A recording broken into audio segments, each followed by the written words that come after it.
Guys, the day's finally come.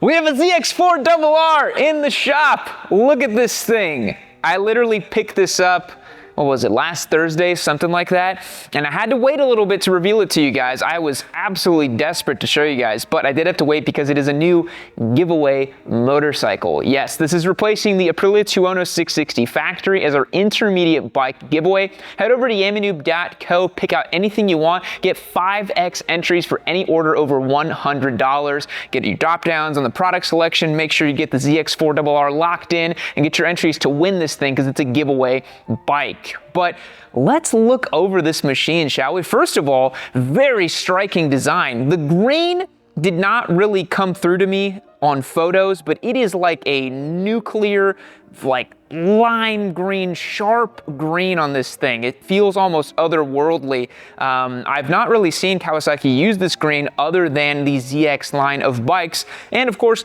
you'll notice this has a lot of similarities to the other ZX bikes. If we come around here to the front, you can see it has the Ram Air system. So the front of this bike looks very ZX6. It looks like a very grown-up motorcycle. And of course, the coolest part is, of course, if you look right down there, you have 4 very petite little exhaust pipes sticking out the bottom there. Because of course this is a 399cc inline 4 machine, very unique for the category. So I've got a full detailed ride and impression coming out tomorrow. It's a little bit different than the ones you're used to because I'm actually going to be giving you guys a very raw impression. I wanted to just literally get the bike out 0 miles and see what it was like. So that video is going to be really cool. But I've already ridden the bike a little bit, but I don't want to spoil the surprise for you guys yet. Swinging a leg over this machine, you'll notice that it is not exactly a super sport.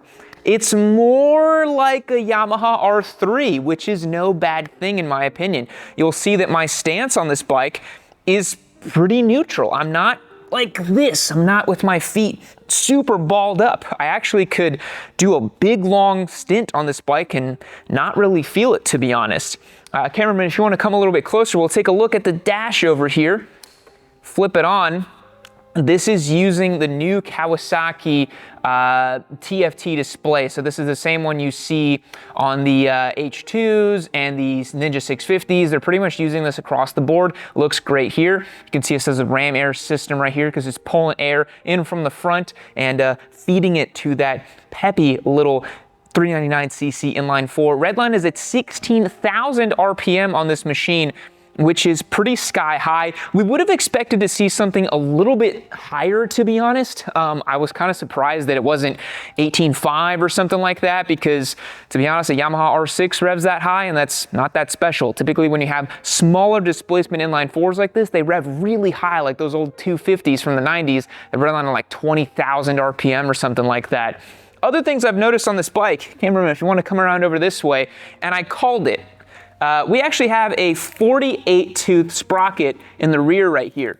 That's a pretty big sprocket, to be honest. Normally on street bikes, you see a 46, a 45, a 48 implies to me that they're trying to get more torque out of this thing. And actually, I wanted to see, I'm gonna pop off the covers here on this part and see what the front sprocket actually is, because I haven't done that yet, so let's do it in real time.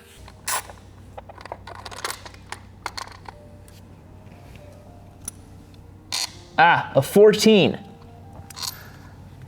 So just as I suspected, a bit smaller in the front. Typically you see a 15, but now it's a 14, so obviously geared a little bit more aggressively, and a 48 out back. So one thing I really want to do with this bike is test its acceleration stock and its top speed stock, because I think a lot of you guys would be interested in that.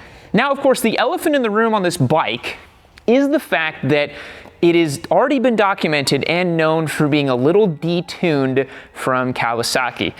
And when I say a little detuned, I mean a lot detuned. So dyno figures for this bike, bone stock, are around 53 horsepower, 54 horsepower, which is a pretty far away claim from the 85 that they said this bike would do from the factory. So what people are already doing are flashing the ECU on this thing, getting an exhaust on it, doing all of that, and that's definitely something that I want to do on this bike as well. because again, I don't want to spoil the first ride for you guys tomorrow, but it is a teensy bit underwhelming in terms of the power, and you can tell it is restricted. One thing I wanted to point out as well is the frame. I mentioned how the frame on the ZX4 is very different from the Ninja 400 or the ZX6. So instead of an aluminum twin spar, big beefy frame that you'd find in a traditional Super Sport with a removable subframe, they've kind of split the difference a little bit. So this is a steel trellis frame, but with a welded subframe right here. But right here, it's much beefier than the Ninja 400. This whole section here looks very Super Sport. This is not really a dainty little frame like you'd find on the 400. And I'm very familiar with the 400 because I actually have an Endurance 400 prepped for CMRA. So I'm pretty familiar with that platform. But the packaging here is pretty cool. I actually also saw this too back here. The rear shock is not mounted to the swing arm like I thought originally. It actually has a ZX10 style linkage that is more Super Sport in its design rather than like the RS660 where the shock is mounted directly on the swing arm. I also thought the swing arm is a little thin.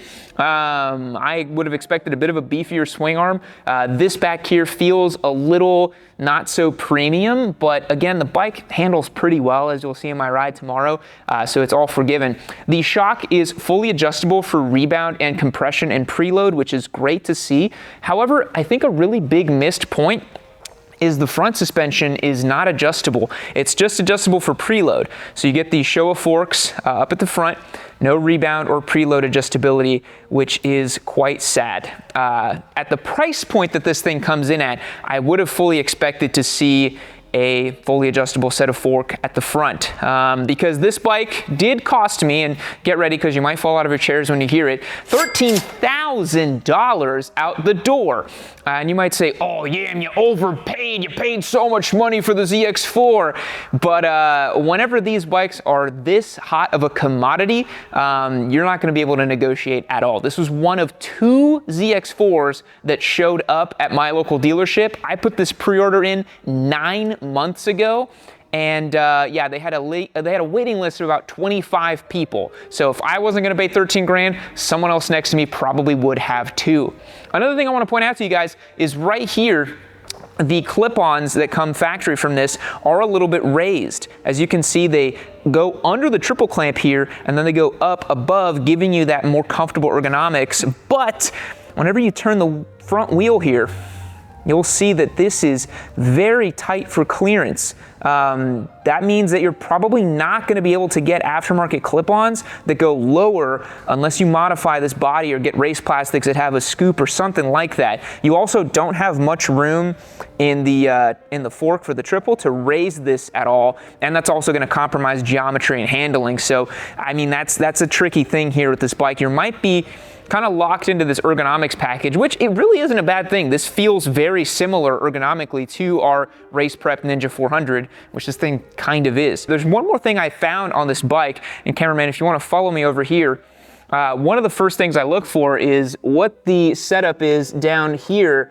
for the pin system for putting this bike up on a lift. And it has a little rubber grommet here so you can pop that out, but the horn is right in the way. So you'd probably have to remove the horn or relocate it to get a front stand in here pretty clean. It looks like you'd have enough clearance to put the front stand and jack this thing up and service the front end, but not the greatest look in my opinion. A couple other things I want to point out is in the body, you have these little cool little gills almost on the edge of the body. It's a very stunning design, honestly. I think this bike is really, really well executed in the way it looks, and I would be happy to own it because it looks really cool. It really looks like a ZX6. You can't really tell that it's a 400. Other than if you were to race a ZX6 or a 1000, then you're like, wow, that 600 is awfully slow, but you know, it sounds like a 600, it doesn't go like a 600, but it looks like a 600, and I think for the use case for this bike, which is, you know, entry-level riders, very cool option, right?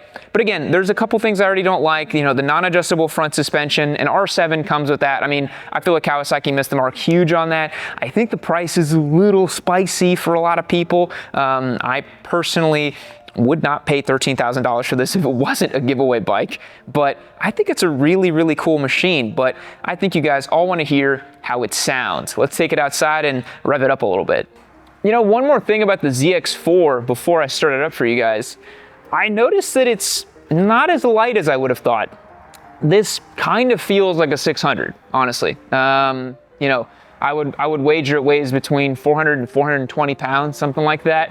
I bet you in like track and race prep and trim, you could probably get it to like 360, something like that. But you know, that's where you can get a 600 to. So it is a little bit of a novelty bike, not gonna lie. But we'll go ahead and start it up. It's just a little beginner bike, right? But then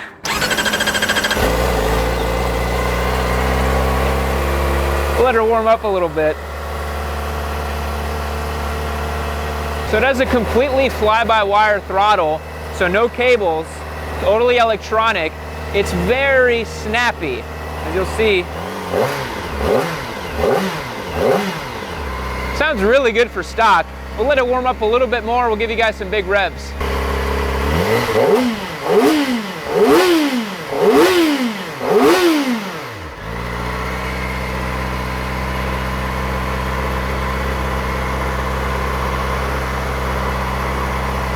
All right guys, pretty good for a little beginner bike, but that's the question, right?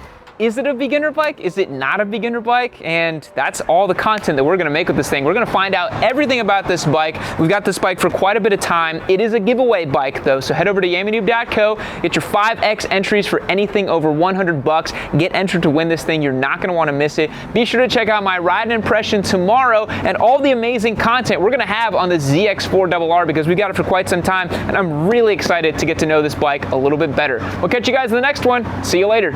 It's actually underneath here. Cameraman, I don't know if you'll be able to get...